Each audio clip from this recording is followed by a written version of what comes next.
시청자 여러분 안녕하십니까. 월간 디펜스 타임즈 발행인 안승모입니다.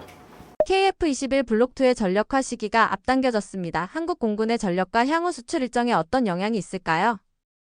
근데 이게 발표를 이제 방사청에 이제 KF-21 사업팀이 있어서 그분들한테는 이제 뭐 좀 죄송한 얘기인데 변화가 사실은 없어요. 왜냐면은 현재 KF-21의 이제 블록 1의 이제 초기 생산, 제가 8월 21일 날 사천 카이 그 KF-21 생산 라인 한쪽에 FA50이 있고 수출해야 되는 것도 만들고 있었고 갔다 와서 봤는데 치료기가 있었어요. 8월 21일 날. 그럼 이게 무슨 얘기냐면은 이제 25일까지 이제 거기에 라인에 깔리려면은 올 연말까지 뭐 연말 또 지나야 되고 그러면 그 나오는 기체별로 나오는 걸 다 테스트 해봐야 돼요. 마치 시제기급으로 수준으로 테스트 해봐야 되고 다 확인을 해야 되거든요. 한 대 한 대. 그건 뭐 어느 나라든 다 하는 거니까 전투기 생산 업체들은. 그럼 그거에 대한 시간도 주어져야 되고 안전성을 또 확보해야 되고 그러면서 현재 그 주력 무기인 뭐 미티어 그다음에 독일제 IRIST 이게 실탄들이 다 들어와서 또 실탄들에 대한 또 적용과 또 비행 실제 실물에 대한 그동안 모크업이라면은 이제 1대1 똑같은 모크업의 사이즈 똑같은 모크업을 비행을 시켰다면은 무게에 맞춰서 실탄도 좀 탑재해서 해봐야 되고 또 몇 발은 또 쏴봐야 될 거예요. 사실 거기에 이제 훈련탄 개념으로 이제 계약이 돼 있으니까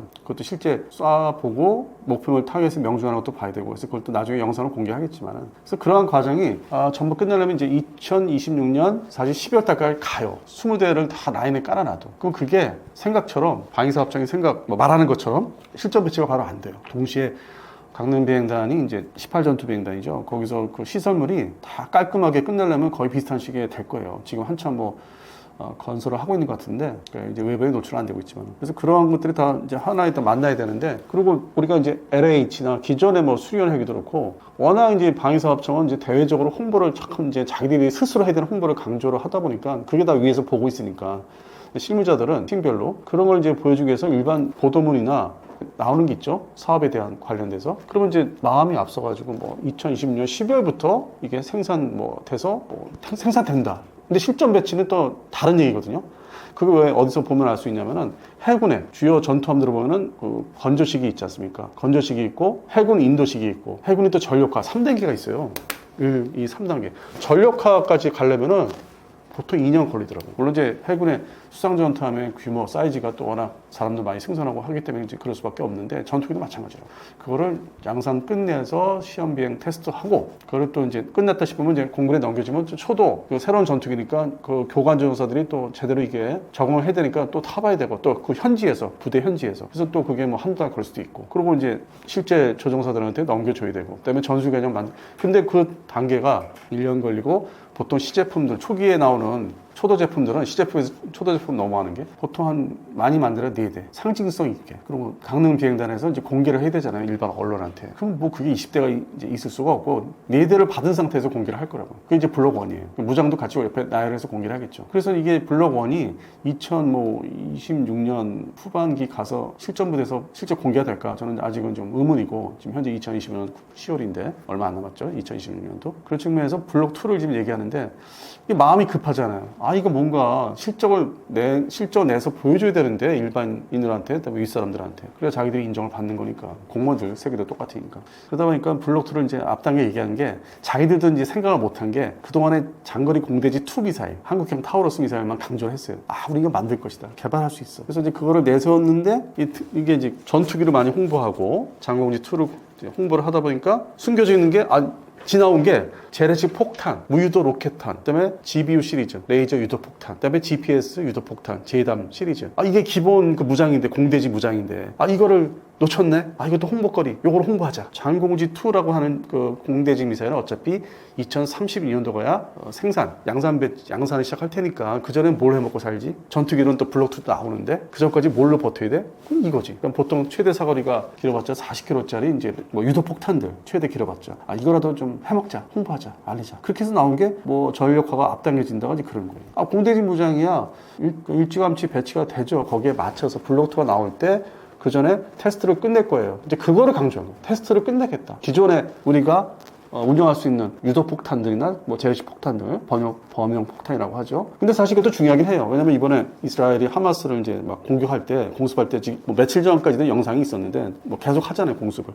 그게 대부분이 범용 폭탄보다는 이제 레이저 유도 폭탄, GPS 유도 폭탄 그냥 정밀하게 때려서 빌딩 하나를 딱 끊어버리듯이 그냥 해가지고 무너지게 하잖아요. 그거 중요하죠. 그러니까 뭐 하마스는 방공망이라는 게 아예 존재하지 않으니까 그게 가능하고 근거리 이제 공격이죠. 정밀 유도 폭탄 사용해서 공격하는 거. 근데 우리는 또 이제 KF-22 블록 2 초도 생산해서 이제 배치되면은 휴전선상에서의 이제 작전 또 요구가 있기 때문에 급하면은 DMZ 바로 넘어나 바로 전에 뭐 내려왔다 하면은 막아야 되니까 또 이제 그러한 좀 사거리가 짧은 것도 필요하죠. 작전 요구도에는. 그래서 그런 면에서는 요거를 이제 아주 뭐 지금 제가 말씀드린 것처럼 뭐 정확하게 말씀드렸는데 딱 구분해서 얘기한 건 아니고 그냥 이렇게 뭉뚱그려서 그래서 블록 2가 바로 이제 실전 배치가 금방 된다, 땡겼다. 근데 장공지투는 뭐 없는데 2030년 이전에는 실전 배치된 게 그냥 일반 폭탄이나 그런 사거리 짧은 유도 폭탄을 달고 다니는 거죠. 근데 그것만이라도 좀 해외 시장에 내놓고 보여주면은 일단은 뭐 구매에 좀 의욕이 생겨서 협상과 계약을 하지 않을까 그런 어떤 기대감에 의해서 좀 이렇게 좀 사각지대에 자기들의 내용을 언급 안 했던 걸 좀 언급했다고 보시면 돼요. 그래서 이게 다 공무원들, 행정을 하는 공무원들이기 때문에 이제 그런 부분을 다 찾아내서 발표한 건데 이거를 일반 이제 언론이나 저희 같이 이렇게 좀 더 자세히 들여다보는 쪽이 아닌 밀리터리 쪽이 아닌 분들이 그냥 급하게 이제 보도자료 기반해서 이제 내놓는 거죠. 근데 뭐 나쁘다는 얘기가 아니라 거기에 이제 뭐 같이 기존 언론 경위 지금 요즘에 얘기하는데 기존 언론의 이제 역할이 약간 좀 어긋나는 게 이제 뭐 정치 쪽도 많지만은 이제 이런 분야도 조금 그냥 있는 그대로 그냥 받아쓰기 하는 거. 좀 더 들여다보고 쓰면 좋은데 그러면 이런 시간을 가릴 필요 없죠. 이런 해소를 할 필요 없는 거죠. 그래서 그런 측면이다 제가 좀 보고 있어요. 실전 배치는 빨리 되겠죠. 근데 거기에 핵심은 장공지 2, 그다음에 장거리 공동 한국형 미사일. 요게 들어가야만 진짜 프랑스의 나팔 같은 아주 완벽한 엔진을 빼고 레이더, 무장 뭐 이런 것들이 다 하나에 뭉쳐지는. 그래야 수출 시장에서 이제 인정을 받을 수 있는. 물론 더 나가서 블록 3에서는 이제 한국형 엔진이 이제 장착이 될 예정이지만은 그건 또 다른 얘기고 또 이후에 또 얘기고 나중 얘기고. 그래서 단계별로 우리가 이제 발전을 하는 과정에 그거에 대해서 좀 더 과시하기 위해서 방위사업청에서 그렇게 이제 말씀들을 하신 거다. 근데 나쁜 얘기는 아닌데 좀 더 구분을 두고 말씀을 해주셨으면 좋았을 뻔했다. 제 의미는 그렇습니다. 자동 지형 추적 비행 장치는 조종사 생존성을 높이는 기술로 꼽힙니다. 이 기술이 실제 전장 환경에서 어떤 전술적 의미를 가진다고 보시나요?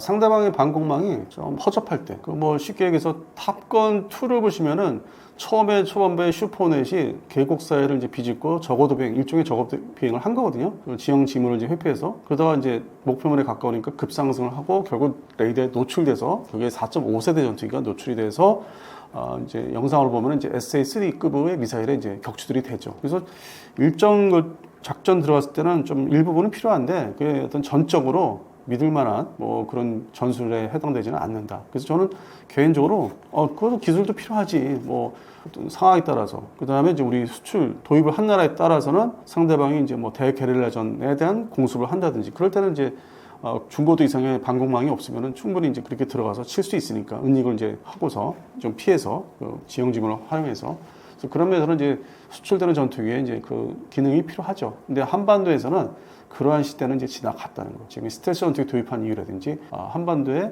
주일미군이 한반도에 적용하는 스텔스 전투기 전력들이 다 한꺼번에 이렇게 들어오는 이유가 이제 그런 측면이 있기 때문에 자동 지형 추적 비행 장치가 뭐 이렇게 아주 핵심적으로 내세울 수 있는 뭐 4대 기술에 이제 하나 들어갈 수 있는데 그것보다는 오히려 이제 에이사 레이더가 더 돋보이는 거죠. 에이사 레이더가 전자전까지 이제 할 수 있기 때문에 저는 그래서 점수를 준다면은 이제 에이사 레이더 쪽으로 두고 싶습니다. KF-21의 복자형 설계가 해외 마케팅과 유무인 복합 운용 체계 구축에 어떤 전략적 장점으로 작용한다고 보시나요? 이것도 약간 좀 과장된 거 있죠. 복장 뭐 설계라는 게 어차피 예정돼 있었고, 미국의 F-22 랩터하고 F-35만 복장이 이제 없고, 그러다 보니까 이제 이게 좀 시뮬레이터로 다 될 수 있느냐, 지상 설치한 시뮬레이터로. 근데 그 문제는 계속 논란이 있어 왔고, 가장 최근에는 이제 중국이 J-20은 복장을 만들었다 해서 자기들은 이제 아주 현실적으로 스텔스 전투기지만 복장을 이렇게 만들었다고 자랑을 했었죠. 9월 3일날 뭐 자기들 전승절 행사 때. 근데 이제 그거 편승해서 우리도, 우리 KF-22도, 자랑스러운 전투기인데, 우리도 복장이 원래부터 처음부터 기획이 됐어. 그러면서 이제 중국식의 이제 말씀들을 하신 게 유무인 복합에 아주 이게 유리해. 당연히 뭐 좋겠지만은 그걸 굳이 뭐 억지로 유무인 복합 체계를 운영하기 위해서 복장을 만들었다고 하긴 좀 시대적인 게 시기상으로는 좀 일르죠. 유무인 복합 체계가 원리상으로 나가기 시작한 거는 아주 오래되긴 했지만 또 그게 어떤 세미나 중심으로 회자가 되고 얘기가 되기 시작한 거는 빨리 잡아야 뭐 2019년, 18년이거든요. 그리고 우리 시제기가 이제 막 조립을 하기 시작한 것도 비슷한 시기지만은 그래서 뭔가 좀 그것 때문에 뭐 이걸 했을까 하는 생각은 좀 전하게 좀 인식이 인식이 안 돼요. 그냥 복제하기는 여러 용도로서 지상 타격용으로서 복제하기들이 많이 이제 선호되니까 어떤 분담률, 작전 그 어떤 운영, 지상 타격의 운영 조정도 해야 되고 지상도 들여다봐야 되니까 이제 그런 측면에서는 복제하기가 유리한 거는 이제 일반적인 정론이고, 근데 굳이 뭐 말할 게 없다고 해서 유무복합. 그러면은 최소한 지금 현재 우리가 만들고 있는 뭐 스텔스 무인기도 이번에 국고에 나올 때 이제 개념을 보여줬는데 일반 언론에 이제 종이로도 공개를 했었고 종이 이렇게 뭐 자료로서. 그러면 이제 그게 구체화되려면 지금의 시점 10월 초순으로 이제 봤을 때는 최소한 10월 중후순에 하는 이제 아덱스 전시회 있죠. 일산 킨텍스에서는 거기에 전시물이 어떤 형태로 더 구체화돼서 사이즈가 어떻고, 그다음에 현장에 나와 있는 해당 업체들, 뭐 대한항공이나 카이의 어떤 그 개발 진전도 속도가 어떤 인터뷰를 하면 어떻게 얘기를 해주는지를 또 보면서 그때 가서 얘기를 해도 늦지 않아요. 그래서 그들은 이제 얘기를 하겠죠. KF-11에 갖다 이게 하기 위해서 하는 건 맞습니다. 이렇게 얘기를 할 수 있어요. 근데 시기를 그럼 언제 이게 실천됩니까? 하면은 또 이것도 2030년 넘어야 돼요. 실제 제대로도 뭐 이렇게 할 수 있는 게. 왜냐면 가장 앞서고 있는 게 이제 미국인데, 미국의 뭐 YFQ 뭐 40이라든지 이제 뭐 첫 병을 했어요. 그런 계통의 좀 무인기들이, 제트 무인기들이. 미국도 갈 길이 먼 거예요. 이제 시제기 정식으로 채택한 두 가지 종류인데, 그게 이제 제너럴 아토믹스께 이제 첫 병을 한 게 이제 한 달 됐나 뭐 두 달 됐나 그랬을 거예요. 그래서 한두 달 됐어요. 그래서 그런 측면에서 보면은 이것도 갈 길이 멀다. 그러니까 원리 논리는 다 살아 있고 지금 존재하는데, 이거 실전 투입을 이제 아마도 뭐 미국이 먼저 할 수 있겠죠. 뭐 중국보다 오히려 먼저. 그거에 대해서 끊임없이 꾸준히 또 노력한 게 있기 때문에. 중국도 뭐 했다고 하는데 중국은 이제 중간에 이제 뛰어든 거고 미국이 하니까 자기들 뒤질 수 없으니까. 그래서 그런 측면에서는 실전 이게 사용이 과연 언제 될까? 근데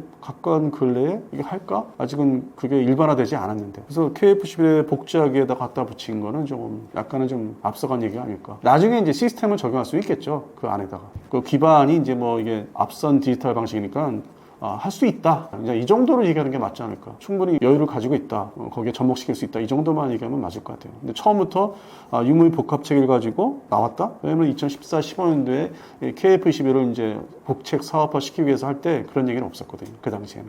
그리고 이 16, 17년도에도 나오지 않았거든요. 그래서 시간상으로 보면은 이게 최근에 일단 갖다 붙인 거 아닐까. 그렇게 보고 있습니다. 국산 장거리 공대지 미사일 철룡이 KF-21의 전투 개념과 수출 전략에서 어떤 전략적 의미를 가진다고 보시나요? 간단합니다. 러우 전쟁에서 공대지 미사일의 역할과 중요성이 이제 부각이 크게 됐죠. 그러다 보니까 우크라이나 공군이 확보할 수 있는 거는 이제 스톰 섀도우, 스칼프라는 그 두 가지 이름이 있지만 그게 뭐 한 250km짜리다. 뭐 기껏해야 뭐 고도에 따라 300km다.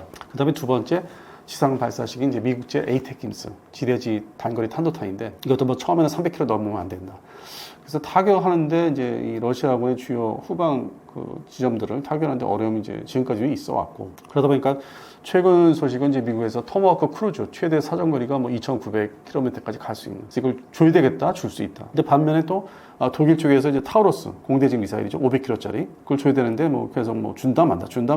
러시아는 또 협박을 하고 있죠. 그걸 주면은 이제 끝장이다, 독일하고 관계는. 그다음에 또 미국 트럼프한테 토마호크 크루즈 주면 또 끝장이다, 국면이 바뀐다. 이제 그런 면에서 이게 상당히 공대지 뭐 미사일, 순항 미사일 다 중요한 거죠. 그래서 우리나라는 이제 그걸 보면서 이제 차기 이제 장공지2라고 하는 한국형 공대지 미사일 500km짜리 이걸 이제 개발에 착수한 게, 그런 면에서는 이제 이걸 다 봤기 때문에 이 전투기 보유국들, 전투기 대량 보유국들이 봤기 때문에 한국의 KF-11의 어떤 위상이 중요하고, 저게 블록2가 나와서 결합이 되는 2032년까지 봐야 되는 거잖아요. 그 한편은 난 속에서 지금 화가 나는 게 저 사람들 저 국가에서 기다려 줄까? 그러다 보니까 중간에 라팔이 계속 팔리는. 근데 또 최근에 파키스탄 공군에서 격추는 됐지만 한 대가. 근데 다시 들여다 보니까 그 비슷한 시기에 한 달 차이를 두고 또 이 프랑스의 라팔 다수사에서 또 장거리 공대공 미사일을 또 시험 발사를 해서 성공했고. 그래서 계속 뭐 그 전투기가 라팔이 끝났다기보다는 이제 그런 면에서 이제 무장들이 계속 보강이 되니까 판매가 될 것이고, 그래서 2030년 이전에 우리가 유럽까지 이게 KF-11의 블록2가 진출을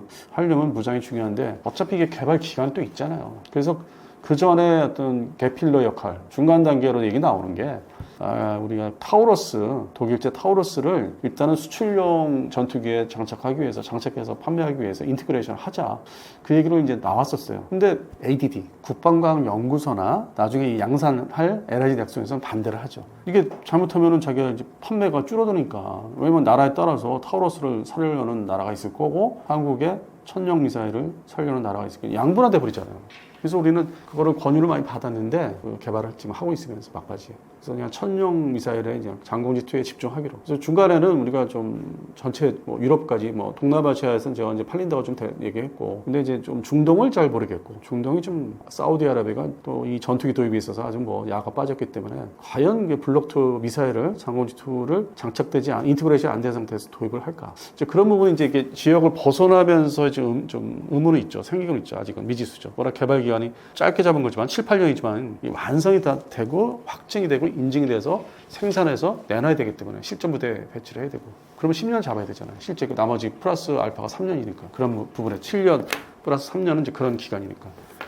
그래서 이게 좀 개발은 착수는 했는데 좀 중간에 이게 좀 뺏기지 않을까 시장에서. 그러다 보니까 지금 또 다른 그 전투기 FA-50의 블록 20이 있죠. 이게 또 중요한 거예요. 그 전까지는 우리는 FA-50 블록 20을 완성된 거를 A사에다 장착하고 암남 발사할 수 있는, 이게 또 역할을 해줘야 되는 거예요. 수출 시장에서 이거라도 하면은 일단은 진입할 수 있는 나라는 좀 늘어나죠. 그거를 판매를 하면서 더 좋은 KF-21이 블록2도 그 다음에 사라고 이렇게 이어지는, 그러니까 드라이브를 걸 수 있는 그런 상태가 되는데, 그래서 한편으로는 이제 이 장공지2나 KF-10 블록2도 기다리지만은 FA-50 블록 20을 더 지금 제일 먼저 기다리고 있어요. 개인적으로. 다 순서가 있는 거예요. 이 분야는. 하루아침에 다 되는 게 아니에요. 뭐가 하나가 된다면 그 다음 단계 넘어가는 거기 때문에 좀 조마조마하면서 우리 K방산의 도약, 새로운 도약, 2단계 도약을 저도 기다리고 있죠. 물론 이제 시간이 흘러가서 뭐 나이도 먹고 뭐 그런 게 있는데 뭐 그건 좀 개인적인 얘기고.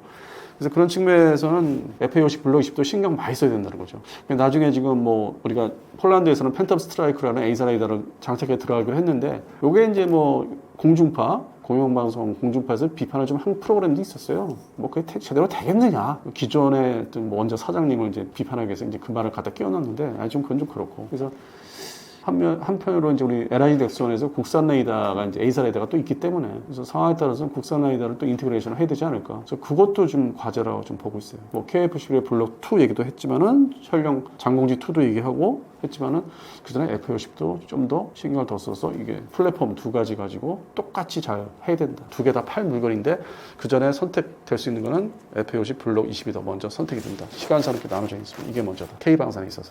그 부분을 더 좀 지켜봐야 되는데, 뭐 언론에서는 이제 주류 언론에서는 그냥 뭐 받아쓰기 바쁘니까 뭐 발표하는 대로 순서도 없이 그냥 이거 했다 저거 했다. 그래서 뭐 저희 같은 이제 이렇게 평론하는 입장이나 이런 유튜브 방송에서 이제 이런 부분을 좀 강조를 계속 해야 되겠죠. 별도로 역할을 또 해줘야 되겠죠.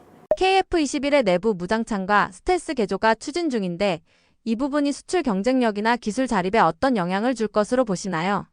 사실 이게 이제 블록 3, 그 KF-15 블록 3, 그리고 다른 이름으로는 이제 뭐 번호를 바꿀 가능성이 있어서 KF-XX라고 그래요. 그게 이제 번호를 이제 XX로 한 거는, 번호를 이제 같이 제가 예전에 이제 얘기했던 기억이 나는데, 미국의 스텔스, 최초의 스텔스 전투기 이제 랩터 22. 그래서 뭐 우리가 XX라고 붙인 또 이게 뭐 어떤 언론에 따라서는 다르게 쓰니까, 사용자에 따라서는. 그건 KF-22로 이제 봐야 된다고 얘기를 한 적이 있었고, 이제 스텔스 전투기는 이제 되는 거죠. 그리고 애초에 KF-21은 KF-X 시절부터, 그러니까 뭐 2004년까지 거슬러 올라가는데, 한국형 스텔스 전투기를 염두에 두고 시작을 했어요. 근데 이게 하루아침에 그 기술을 우리가 확보하거나 개발할 수 있는 게 아니기 때문에 단계적인 진화, 단계별 진화를 이제 노리고 20년 전에 뭐 거슬러 올라가서 된 거죠. 그리고 지금은 이제 내놓고, 올해죠. 2025년 여름부터 내놓고 우리 스텔스 전투기를 개발을 할 거야. 그게 바로 이제 블록 3라고 하는 전투기 이름이고, 그 다음에 XX라고 할 수 있고, 그러면서 이제 동시에 나온 게 엔진 개발을 해야 되겠다. 국산 엔진을 개발해야 되겠다. 우리가 이제 중국의 그 J20을 보면서 엔진 추락 문제도 있고, 항공기가 이제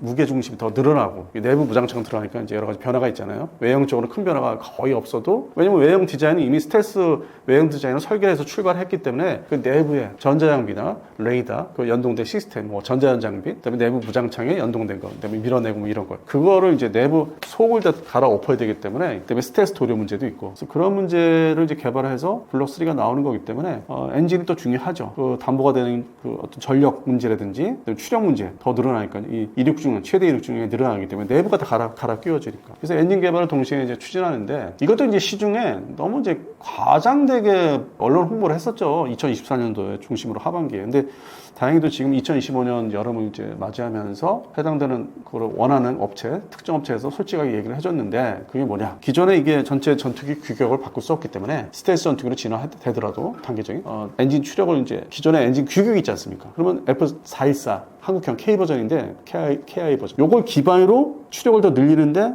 요 엔진은 한국에서 생산할 수 있도록.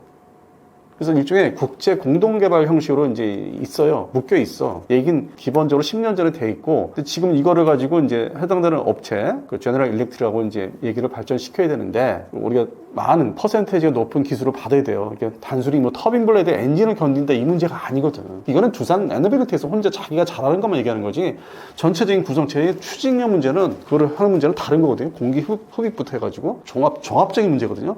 그게 이제 그래서 하나 에어로스페이스에서는 이거는 어차피 하나 에어로스페이스에 해야 되는 거지, 두산 에너빌리티가 열에 견디는 거 그거 하나만 잘한다고 되는 게 아니다. 그걸 가져와라. 껴가지고 같이 하자. 대신 지분은 우리가 더 높다. 이거거든 사실 핵심은. 그래서 그 완성을 시키고, 우리가 이제 물론 이제 로열티 같은 건 좀 줘야 되는 게 있어요. 기술이 좀 밝기 때문에, 한국형을 만들어 놓은 거기 때문에 완전한. 물론 이제 그 다음에 이제 그걸 토대로 진짜 6세대 전투기는 한국산 뭐 프랑스 라팔처럼 만들겠다는 거예요. 그 중간 단계에 필요한 거죠. 마치 먼저 번에 T-50이 있어서 KF-11이 나오듯이 국제 공동개발 전투기, 경전투기 있었기 때문에 KF-11이 나온 것처럼. 그래서 그 단계를 이제 얘기하는데, 이걸 예산을 주는 뭐 기재부, 방사청 이거를 설득해서 뭔가 제대로 돈을 타내려면은 이거 완전 국산입니다 이제 얘기를 해야 되잖아요. 뭐 뻥튀기해서 홍보를 잘해야 되죠. 근데 실상은 또 아닌 사람들은 아닌 거 다 아는데. 그래서 거기에 지금 끼어들어서 기웃거렸던 게, 잠시나마 기웃거렸던 게 이제 영국의 롤스로이스야. 마치 10년 전에 KF-X 때 떨어진 업체죠. 거기가 와서 이제 뭐 얘기를, 본사 기준이에요. 서울 사무실이 아니라 본사 기준에서 얘기를 한번 했어. 그냥 지나갔고. 그리고 여기에서 또 이제 미련을 이제 가지고 있는 업체가 미국 업체 프레히트니까. 근데 뭐 엔진 규격이 뭐 어차피 F414에 맞춰져 있는데 그걸 한국형으로 만드는 건데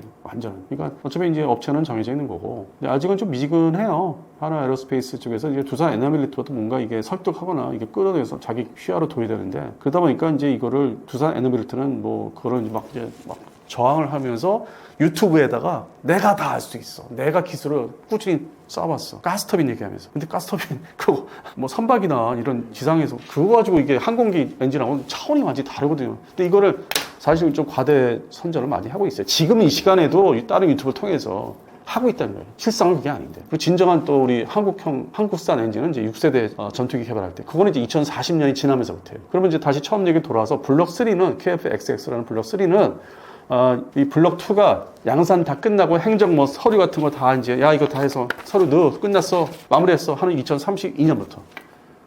그 전까지 우리가 타이가 또 전투기 생산 능력이 빠르기 때문에 아마 2030년이면 거의 뭐 생산 라인에 사천에 120호기까지 깔려 있죠. 그게 라인이 호수로 따지면. 그럼 이제 방사청은 이제 뭐 여러 가지 서류 처리해야 되고 뭐 여러 복잡한 게 있으니까 뭐 1년 이상은 그 시간을 두면서 또 발제를 해서 블록 3 넘어가는 걸 또 사업화 시켜야 되니까 그 과정을 염두에 두고 뭐 2031, 32년 이제 얘기를 하는데, 어쨌든 출발은 2032년부터 한국형 스텔스는 개발을 합니다. 엔진 개발을 좀 몇 달 먼저 시작을 해요. 그 로드맵을 보면은 공개된 로드맵이 있어요.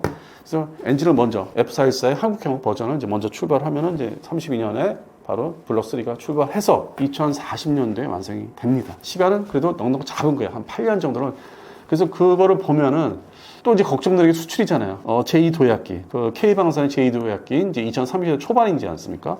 그러면 이제 그때는 뭐 FA50 블록 20은 뭐 흔하게 뭐 필요한 나라에서 판매될 거예요. 마치 브라질 엠브레어사의 슈퍼투카너 저속기 있잖아요. 터프로기 지금도 팔리듯이 그 필요한 나라들이 아직도 있듯이 그건 별도로 팔리는 있을 거고 거기에 걸맞게. 근데 이제 KF-12 블록 2는 진짜 전투기를 대량으로 고성능을 보유한 나라에서는 이제 뭐 좀 판매 계약이 이루어질 거예요. 왜냐면 장공지 2가 이제 다 끝난 상황이니까 2032년이면. 그다음에 장거리 공대공 미사일도 그때는 이제 시제품이 다 이제 개발이 끝난 상태이기 때문에, 그래서 그때는 오히려 2032년부터 블록 3가 나오는 완성된 게 개발이 2040년까지는 블록 2를 열심히 팔아야 된다. 열심히. 그래서 그런 단계적으로 사실은 전투기 종류로 보면은 블록 2가 우리 일선 부대에 본격적으로 배치되기 전까지는 선제적인 계약이 과연 있겠느냐. 있으면 좋은데. 그래서 그 전에는 FA50 블록 20을 좀 더 치우자. 뭐 그런 생각을 저는 하고 있는 거예요. 뭐 2028년이 좋든 2029년이든. 그래서 어차피 시간이 그냥 순서대로 이렇게 나눠져 있는 거예요. 전투기 종류별로. 뭐 프랑스 라팔은 또 더 팔겠죠. 이제 장거리 공대공 미사일은 이제 자기들이 자국산으로 미티어에 의존 안 하고 자국산은 지금 MG 버전, 미카 MG 버전을 지금 이제 거의 이제 완성 단계로 이제 들어가겠다 하고 있으니까, 하이급에서는 이 스텔스가 아닌 하이급에서는 이제 프랑스 라팔 버전이 계속 신형 버전이 팔릴 거고, 우리 이제 FA50 블록 20을 팔아야 되고, 그리고 또 국내 생산도 이제 KF10을 하면서 2031년부터, 32년부터 이제 그거에 대한 해외 수출이 이제 본격적으로 얘기가 될 것이고, 그러면 이제 그때는 나파는 더 이상 못 팔죠. 끝났죠. 그래서 아주 정상적으로 이제 생각을 해보니까 수출 시장은 이제 그렇게 서로 다 바뀌는 거죠. 나라하고 전투기가. 그래서 뭐 2030년부터 40년 사이에는 블록 2를 좀 많이 팔자. 할 수 있다. 라팔은 이제 사라지고 없어지고, 그다음에 두 번째 유로파이터 타이푼도 현재 독일에서는 5번째 개량형 트렌치 5를 예산을 넣겠다고 했어요. 그러면 그게 무슨 얘기냐? F 카스도 쉽지가 않다는 얘기예요. 지금 프랑스가 주도해서 독일하고 공동 개발하는 뭐 사실상 5세대급 F 카스라는 거, 그것도 쉽지가 않으니까 지금 유로파이터 또 5번째 트렌치 5 얘기하는 거. 그럼 이제 그때 가서 트렌치 5가 나오면은 우리 블록 2한테 또 밀리죠. 그때 뭐 이제 생산 배치를 이제 한다고 하니까 독일 중심으로. 그러면 이제 라팔에서 이제 유로파이터 최신형으로 바뀔 수 있죠, 시장에서는. 물론 이제 변수는 중국이나 뭐 더 나아가 러시아나 이제 이런 스텔스 전투기를 또 이제 해외 이제 시장에 내놓는데, 근데 중국은 지금의 J-10C를 지금 보면은 지금 파키스탄 공군이 이제 뭐 활약을 했다는 그 도입국들은 정해져 있어요. 기존의 3세대, 2세대급 3세대 전투기인 J7의 대체 사업으로 지금 가고 있어, 벌써. 그러니까 파키스탄은 이제 보유를 이제 하고 있으면 숫자를 늘리고 있고, 두 번째가 벵글라데시가 선정을 했어요. J10C. 그래서 이제 나라들은 뻔한 거예요. 우리나라의 FA50이나 KF11 도입을 예정한 나라들은 대상국들은 아니에요. 시장이 서로 양분하니까 돼 있기 때문에 중국산 스텔스는 그렇게 신경을 많이 써도 되고. 그럼 또 하나 남은 게 이제 트리케이 칸인데, 미국하고 현재 그 트리케이가 이제 지금 트럼프 대통령하고 에르도안이 F-35 다시 살 수 있게 해달라. 뭐 S-400 러시아제 지동미사일 얻다가 또 처분을 할 테니까. 그래서 진행이 되고 있어요. 그러면 이게 무슨 얘기냐면은 튀르키예가 F-35 도입국으로 다시 돌아오면은 돈 문제가 있잖아요. 그거를 우선 필요한 전투기니까 거기에 집중할 거란 말이에요. 그러면 튀르키예 칸은 국내 개발, 자국 내 개발이기 때문에 돈이 또 자기들 경제가 좋지가 않으니까 야, 그건 천천히 해. 그러면 제 시간에 안 나오죠. 원하는 시간에. 그러다 보니까 인도네시아가 그걸 눈치채고서 지금 KF-11의 복자기에 최근에 자국 조종사가 와서 직접 조종을 했다는 일부 뉴스가 나왔잖아요. 그러니까 돌아오는 형식으로 인도네시아가 KF-11을 버릴 수 없는 이유가 이런 거. 그러니까 유동적인 게 되게 많으니까 전투기 개발이나 시장이. 그래서 뭐 2030년 전후로 해서 어떤 변동은 분명히 우리가 수출하는 물건의 변동은 있는데 좀 뭐 재미를 못 느끼실지 모르겠는데 아직 당분간은 F-50 블록 20. 그래서 폴란드 PL 버전, 말레이시아 M 버전이 저는 계속 기다리고 있는 거예요. 그거를 현장 가서 8월 21일 날 봤는데 만들고 있어요. 근데 문제는 내부에 A사 레이더가 들어가야 되잖아요. 다. 근데 무장도 뭐 생산되거나 만들어서 인티그레이션 해서 그 나라 들어가야 되는데 아마 제가 예상하는 거는 F-50 블록 20이 일단 납품부터 할 것 같아요. 그 인티그레이션 되기 전에 폴란드하고 말레이시아는 예정대로 이렇게 넘겨줄 것 같아요. 그러고 난 다음에 이제 인티그레이션 업그레이드로 이제 그 장비를 장착하는 걸 이제 하겠죠. 그래서 이게 그런 면에서는 이게 전투기 수출, 이게 뭐 개발 수출 이게 쉽지가 않은 거예요. 간단한 게 아니에요. 러우 전쟁 이후 드론과 순항미사일의 중요성이 대두되고 있습니다. 한반도 안보에는 어떤 영향이 있을까요?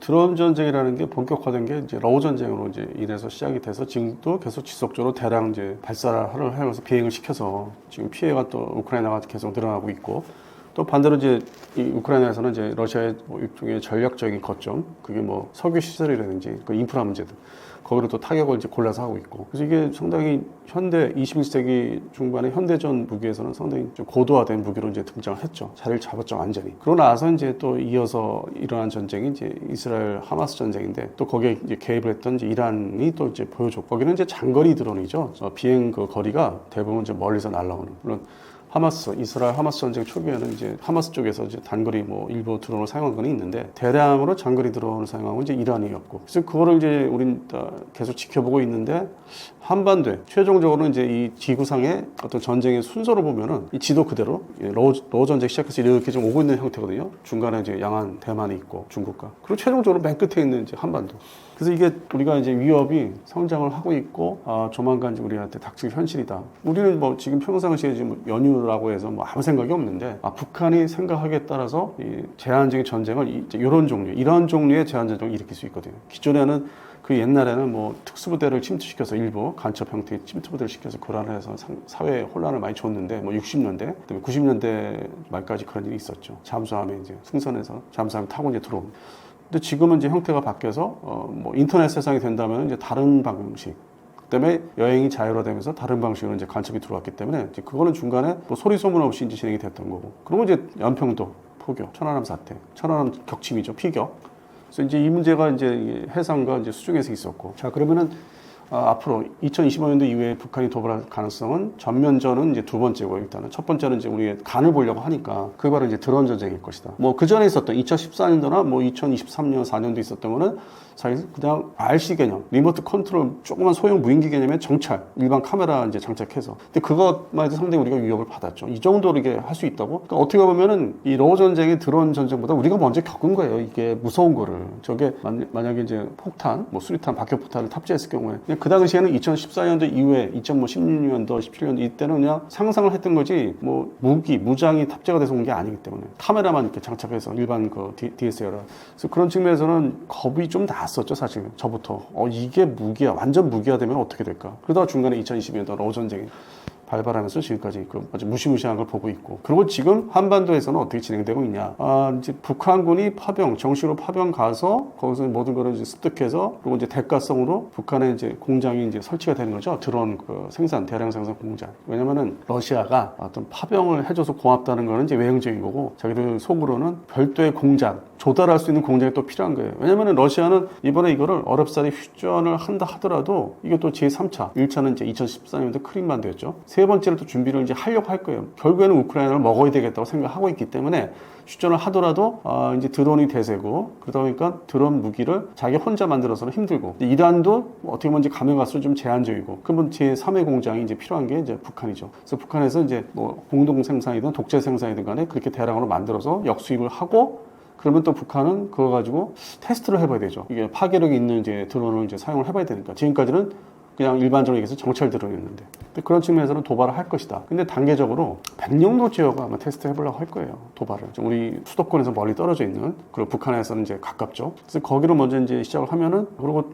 수도권을 이제 건드려 보겠죠. 그래서 그게 좀 우려가 되고 있기 때문에 지금 이제 러시아의 또 지원을 받아서 공장 설립을 이제 하고 있고, 대한민국은 이제 급히 대응한다고 이제 뭐 폴란드제나 이스라엘제 뭐 긴급 도입 사업으로 이제 우리도 자폭 드론을 이제 도입을 이제 하고 있는데, 이게 또 사실은 도입을 해보니까 좀 문제가 좀 있대요. 사실 우리가 세세하게 이렇게 들여다보니까 운영하기 좀 어려운 면이 있고, 그래서 그거를 좀 보완과 수정을 하고 나면은 본격 실전 배치는 우리가 언론에서 접한 대로 연말이 아니라 2027년도 정도 돼야만, 그 직도입한 것도. 그러면서 동시에 뭐 국내 그 방위 조달법을 좀 수정을 해서라도 바꿔서라도 풍산이나 LIG 넥슨 중심의 어떤 좀 대규모 큰 업체, 방산업체에 생산할 수 있는 그런 시제품들이 있으니까 그것들을 대량 생산 배치를 해야 되는 이제 과제가 주어지고 있기 때문에, 이 한반도에서의 드론 문제는 이제 내년부터 이제 본격화 되지 않을까. 지금까지는 이제 어떤 뭐 러어 전쟁의 어떤 그런 사례만 계속 보고 있었던 거고, 그런 측면에서는 첫 번째는 이제 드론 전쟁이 이제 확산이 한반도까지 올 것이다. 제한적인 전쟁이 있어도 뭐 국시 도발도 마찬가지고 그 용도로 사용을 할 것이다.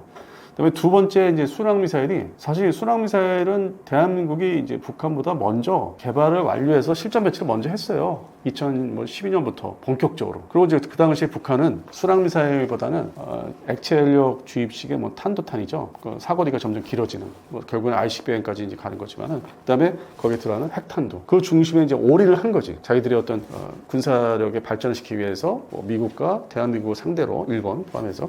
그래서 한쪽 부분을 집중하다가 그게 어느 정도 완성이 됐다 싶으니까 최근에 뭐 한 5년 전부터 하나씩 시제품이 나오는 게 순항 미사일. 그리고 외형을 보면은 그 토마호크 크루저를 그대로 이제 카피한 듯한. 근데 대한민국의 순항 미사일도 마찬가지로 그 외형상으로 보면은 그 어떤 공기 흡입구라든지 그 디자인이 결국 이제 토마호크 크루저를 이제 흉내낼 수밖에 없었던. 그래서 거의 같은 비슷한 유형의 이제 순항 미사일이 본격 양산 체제로 이제 북한이 이제 들어가고 있다. 왜냐면 몇 차례 이제 보여준 게 있는데, 시제품 중에서 이제 실패작도 있고 성능이 모자란 것도 있기 때문에 지금 이제 최근에 보여주고 북한의 열병식에서 가장 10월 10일 날 열병식에서 이제 나타난 거를 보면은 이게 가장 최신형으로 이제 볼 수 있는 거죠. 이게 이제 이거를 어느 정도 완성이 됐다 하면은 이제 실전 배치를 해서 양산이 들어가는 거고. 그래서 이 두 가지가 향후에 이제 2025년 이후에 2030년대를 바라보면서 그 방향이 무기 체계에 또 서로 대한민국과 북한의 무기 체계 보유의 주력이 이제 옮겨가는 거죠. 물론 여러 종류의 무기 체계가 있지만 그건 기존에 다 있었던 거고. 그래서 고도화되고 있고, 무기 체계의 남북한의 무기 체계의 어떤 장르, 뭐 소위 뭐 이렇게 종이로 얘기하면 포트폴리오 책으로 얘기하면 그게 이제 늘어나고 있는 거죠. 그래서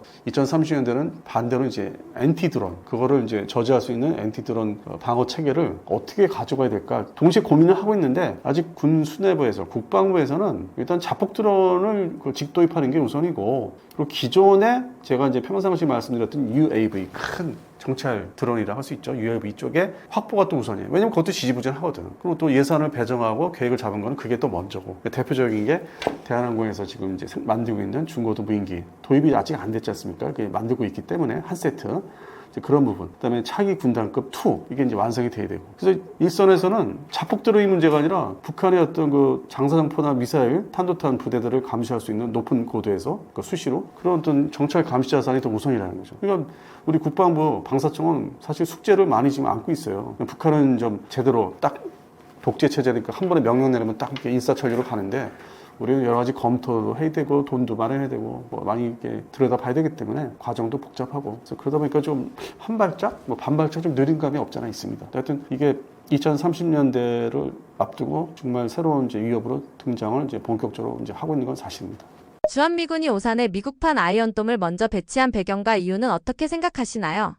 근데 언론을 통해서 이제 나오긴 했는데 그래서 크게 이렇게 생각 안 해요. 미국이라는 게 무기 체계를 이제 시정 무기체 도입하거나 적용할 때 시제품 형태로 이렇게 간보는 식으로 이제 많이 배치를 하거든요. 근데 뜬금없이 오산 기지를 이제 방어한다고 해서 그 IFPC라는 걸 배치를 했는데 이게 뭐 전부터 이제 소개는 됐었죠. 우리가 이제 인터넷상을 보면은 이제 계속 뉴스나 뭐 자료들을 접할 수 있으니까. 그건 순수 이제 방어 체계인데 그 드론 방어하기 위해서. 그래서 이거를 배치했다? 공개를 이제 흘린 거죠. 그것도 특정 언론에서 맨날 그것만 들여다보는 기자가 있어요. 그 인터넷만 취재를 안 하고 그래서 그거를 이제 자기 혼자 주워가지고 단독으로 보도해서 대단한 건 또 아닌데 근데 많이 받아는 썼어요. 왜냐면 이게 특정 유명한 언론 매체다 보니까 뭐 대단한 걸 생각하고 이게 신뢰성이 있다 해서 받아 썼는데 이게 지금 시작에 불과하고 테스트하는 게 뭐냐면 한미 연합체계 미사일 방어가 지금 완성이 안 된 상태고 정식으로 이게 좀 각각으로 이제 놀고 있는데 그 미사일 방어 체계, 탄도탄이나 순항 미사일 또 더 나아가서 이제 드론까지 가야 되는데 드론 방어 체계를 아직 뭐 서로 뭐 구체적으로 얘기가 지금 안 되고 있는 상태에서 이 장비가 들어온 거죠. IFPC가. 그리고 나중에 지금 또 기사가 난 게 카타르에 가 있던 이란 때문에 이란을 이제 이란의 공격을 받는 걸 대비해서 카타르 주둔 미군을 보호하기 위해서 오산에 있던 뭐 패트리어트 미사일 시스템에 뭐 2개 세트인가 이렇게 해서 보냈던 게 있어요. 다시 이제 돌아온대요. 그러면서 거기에 언급이 되는 게 이제 돌아오면은 곧바로 업그레이드 그 버전으로 갈아탈 것이다. 그 시스템을 컴퓨터 시스템이든지 소프트웨어 시스템을 다 갈아 엎을 것이다. 새 걸로. 그 이제 외형적으로는 이제 표시가 안 나고 일단 내부 시스템이니까 우리 일반 그 컴퓨터 시스템 보듯이 서버 같은 거. 그걸 갈아 엎어서 북한의 탄도탄, 신형 탄도탄에 더 대응을 빨리 해야 되겠다. 그리고 이제 급한 상황에서는 뭐 큰 드론이 날아오는 걸 좀 막기 위해서는 이제 러우 전쟁이 나타났으니까 비용도 효과면에서 꽝이지만은 그것도 급할 때는 막기 위해서는 적어도 저속 대응하려면 이제 소프트웨어 다 갈아엎어야 되거든요. 그래서 그런 면에서는 이제 업그레이드를 하겠다. 일단은 다시 와서 한국에 다시 가져오면은 수송기에 싣고 오면은 다시 갈아엎는 거. 그래서 그거하고 이제 그거는 이제 별도로 하는 거고 패트리어트 신형 시스템 내부 이제 화력제어 시스템들이 다 바뀌고 뭐 사통장 전부 다 레이더 시스템이 다 이제 어떤 소프트웨어가 바뀌는 거니까. 그래서 그거하고 연동을 또 해보는 게 지금에 들어와 있는 IFPC하고 이제 한번 해봐야 돼요. 연동해서. 새로운 전에 안 해봤던 한반도에서 안 해봤던 거기 때문에 그걸 해보겠다는 거예요. 그러니까 지금의 IFPC가 한반도에 주한미군의 전력으로서 완전하게 자리 잡고 하다못해 이제 군산도 배치해야 되고 칠곡 외관 이런 쪽에도 이제 어떤 군수물자 보관하고 있는데 그것도 배치해야 되고 뭐 하려면은 일단 한 군데서 테스트 해봐야 되거든요. 그런 측면에서는 저는 이거를 뭐 시제품 형식으로 좀 테스트 해보려는 측면이고 그래서 큰 의미는 아직 안 두고 있다. 이게 다 돌아오고 다 결합이 되고 사드하고 연결되고 해서 층층별로 가장 저속의 저고도의 드론까지 잡을 수 있는 이게 다 연계가 돼야 되니까. 그래서 그런 측면에서는 더 두고 봐야 되고 그리고 이제 또 두 번째는 그 리퍼 무인기 이걸 배치됐다고 해서 또 뭐 사실상 언론이죠 언론 주류에서 호들갑을 떨었는데 기사 받아쓰기 하고 근데 이게 뭐 어쩌는 얘기도 아니고 갑자기 이거를 뭐 이렇게 딱 확대 해석을 하는지 일단은 이게 비행체가 저속이잖아요. 저속 항공기잖아 무인기잖아요. 근데 주변국이 뭐 중국이나 북한이 그 지대공 그 화망들이 무기체계들이 이런 뭐 저속 무인기를 뭐 격추를 못하는 게 아니잖아요. 레이더망도 상당히 뭐 중국 같은 경우는 좋고. 그래서 그거 가지고 중국을 견제한다? 그리고 뭐 저 북한의 안쪽, 평양 뒤쪽에 있는 뭐 탄도탄 기지라든지 뭐 발사대를 찾아 뭐 타격한다?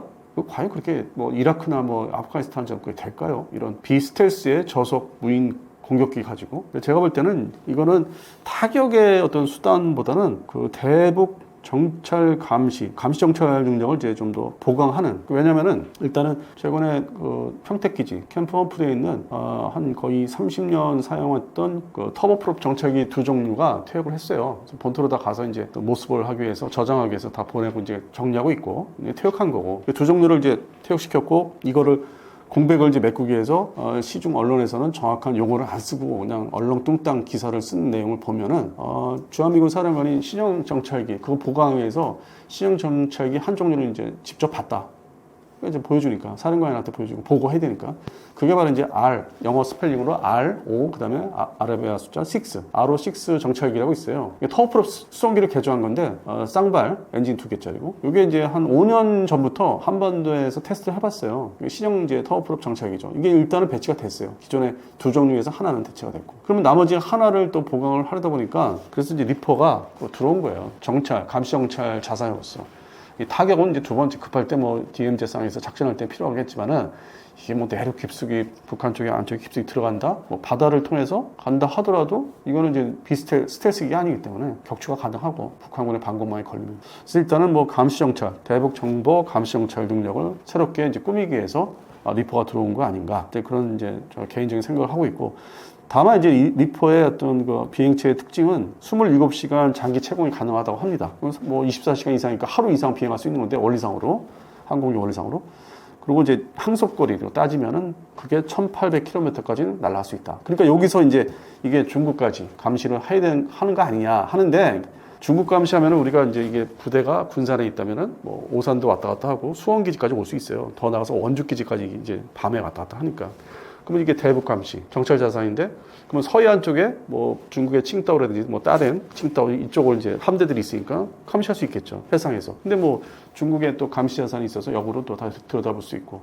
그래서 그것보다는 이 군산에 또 배치한 게 전통적으로 항상 대중국, 옛날에 대중공이죠. 전력으로서 기지인데, 주한미군의 어떤 임무 성격이 바뀐다 하는 것 중에 보면은 양안 사태, 중국이 대만을 침공했을 때 그쪽에 이제 투입을 이제 할 수 있는 전력 중에 하나가 되지 않을까. 장거리 비행이 되니까 저속이지만은 그래도 날씨에 맞춰서 대만의 이제 후방 지역에, 그러니까 대만의 중국 방향으로는 이게 다 일반 땅이라면 그쪽은 다 산악지대이기 때문에 또 산악지대도 공군기지가 있으니까 그쪽에 투입을 할 수 있다. 이게 이제 무인 비행기니까, 무인항공기니까. 그래서 유사시에는 투입을 할 수 있죠. 1단계로. 그래서 그런 측면에서는 대만 유사시에 투입할 수 있는 자산이 아닐까. 뭐 지금이야 이제 대북한 감시 정찰로 운영하고 있고, 근데 유사시에, 양아스대 유사시에는 그걸로 이제 빠질 수 있다. 그렇게 좀 보고 있습니다.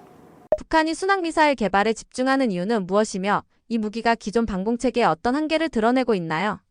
북한이 순항미사일 개발하는 거는 이제 배경, 이유를 잘 얘기를 안 하죠. 그냥 우리를 공격하기 위해서 여러 가지 타격 수단을 다종다양을 이제 보유하기 위해서 하고 있다. 근데 이제 앞서 먼저 말씀드린 대로 북한의 순항미사일은 우리보다 개발이 사실 늦었어요. 우리가 먼저 시작을 했고, 우리는 2000년대 초반부터 그 당시에 이제 러시아나 우크라이나 쪽 엔진 기술 이런 것들을 다 이제 받아들여가지고 이제 불검 사업을 통해서 쉽게 받을 수 있었죠. 그래서 착수가 좀 빨랐고, 그리고 이제 뭐 지형 뭐 대조 방식이라든지 뭐 미국의 토마호크 크루즈처럼 그런 방식은 다 기존에 다 우리가 기술이 이제 알고 있었고, 그래서 다 이제 접목을 시켜서 연결해가지고 완성이 빨리 됐고, 지상 발사식 이제 현무 3 시리즈죠. 그다음에 이제 잠수함 발사식 이제 최근까지 이제 다 전력화한 거, 그다음에 이제 함정 발사식으로 다 구비를 하다 보니까 북한이 핵무기, 핵탄두 개발에만 전력 질주하고 탄도탄에 이제 전력 질주했었는데 뒤늦게 이제 돌아다 보니까 이게 뒤지고 있네. 그리고 무엇보다도 지금 이걸 이제 뭐 대량 생산을 하려고 노력하는 게 북한이 공군 전투기 전력이 형편없잖아요. 1989년 이후 그때부터 이제 미그29라는 당시에는 이제 좀 유력한 전투기였지만 지금은 이제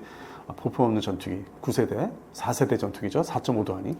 이걸 이제 뭐 주력으로 하다 보니까 나머지 뭐 전투기는 미국이들은 다 진짜 뭐 거의 창고에다 넣어야 될 정도 수준이고 뭐 박물관 보내고, 그래서 자기들 입장에서는 이제 유독 항공 전력, 항공기 타격 능력이 떨어진다. 그냥 다 탄도탄 중심이다. 그러다 보니까 이걸 보완을 하다 보니까 정밀 타격 수단이 뭐가 있을까? 그리고 들여다 보니까 순항미사일이고 또 대한민국에 비교해서 한 10년 정도 뒤처졌고, 그래서 부랴부랴 자기들이 기술을 어떻게 모아가지고 뭐 중국에서 뭐 훔쳐온 것도 있을 거고 뭐 러시아에서 뭐 또 가져온 것도 있을 거고 다 종합을 해가지고 순항미사일을 지금 올인하고 있는 거예요. 그게 우리보다 상대적으로 뒤졌고 일종의 일반적인 유인 전투기, 지상 공습, 정밀 타격, 사람이 이제 탑승한 전투기가 그나마 정밀하게 제대로 근거리에 이제 폭격을 할 수 있는데 그게 없다 보니까 사실상 미국식으로는 이제 방공 전투기를 운용하는 거고. 그래서 앞으로 이 북한이 드론뿐만 아니라 순항 미사일 종류가 좀 여러 가지 이제 개량력으로 계속 가야 되니까 우리처럼 종류가 늘어나고 대량 생산에 좀 전력 투구하지 않을까. 드론은 이제 로우급 전력이라면 이제 하이급 전력으로서 순항 미사일. 그리고 이제 거기에 좀 현재까지는 과대 포장해서 이제 저희들이 선전하는 게 핵탄 드론을 이제 장착했다. 그래서 전략 순항 미사일이다. 이렇게 좀 아직은 지금 그 단계가 아닐 텐데 과대 포장해서 이제 선전을 하고 있죠. 전통적인 이제 북한의 어떤 선전 과대 포장 방식으로. 그래서 합참에서는 알고 있더라고요. 북한에서 공개하는 게 다 진짜가 아니고 다 실전 배치가 된 게 아니다. 그래서 뭐 열심히 좀 분류하고 공부하고 하는 게 우리 합동 참모본부에서는 이제 그 부서가 따로 있어요. 그래서 북한에 공개되는 게 다 실전 배치된 건 아니다. 그러나 순항 미사일은 앞으로 이제 위협이 더 증대할 것이고 거기에 맞춰서 우리 지상 어떤 방공망. 순항 미사일은 이제 뭐 초음속이 아닌 상태에서는 아음속은 이제 뭐 격추할 수 있으니까 일반 적어도 이제 비행체 항공기처럼 그래서 방공망을 더 손을 봐야 되지 않을까. 왜냐면 그동안에 대한민국 육군 중심의 방공망, 적어도 방공망은 사실 북한의 AN2하고 이제 500MD, 북한이 보유하는 500MD를 이제 저지하기 위해서 구축을 오랜 기간 해왔죠. 그건 다 성공을 했어요. 잘 구축이 됐어요. 수도권에 제가 이제 보통 이렇게 이제 업무 때문에 돌아다니다 보면 눈에 띄어요. 볼 수 있어. 나는 이제 보면 알아요. 그게 어디에 있고, 저기 있네. 뭐 부대가 이제 뭐 개편돼서 거기 시설, 기반 시설을 뭐 좀 더 좋게 만들기 위해서 뭐 새로 건설한다든지 저는 금방 보면 아니까. 그래서 그 부분은 뭐 이제 다 안정화됐는데 이제 또 과제가 엔티 드론 문제. 그러니까 드론을 이제 막아야 되는 거 본격적으로. 근데 기존의 이 광학 센서, 전자광학 센서들은 기존에 이제 적어도 침투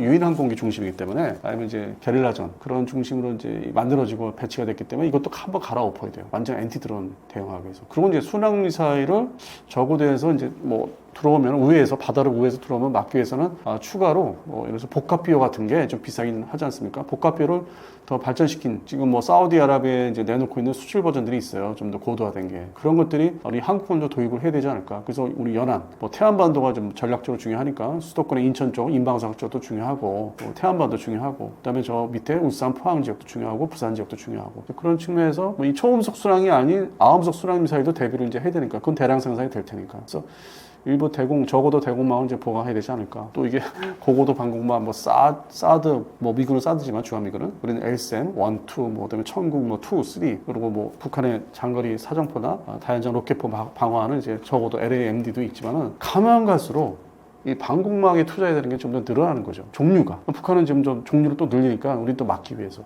그래서 그런 측면에서는 뭐 숙제가 또 생기고 있는 거죠. 별도로. 또 한쪽에서는 북한 감시하기는 뭐 정찰 UAV 완전히 지금 제대로 가지 않고 있고 그것도 보강해야 되고. 그래서 지금 제가 볼 때는 참 이게 10년 단위로 새로운 숙제가 생기는 거예요. 대한민국 우리 국방부는. 또 그게 어느 정도 끝나면 또 새로운 게 또 생겨서 그것도 쫓아가기 바쁘고. 그래서 이게 뭐 계속 뭐 경쟁이에요. 이게 쉴 틈이 없는. 거기에 이제 함께하는 이제 방산업체의 노력과 또 그거를 우리가 사줘야 되니까 방위사 합창에서 확보도 중요하고 수출도 중요하고 동시에 모든 게 지금 일어나고 있는 상황입니다.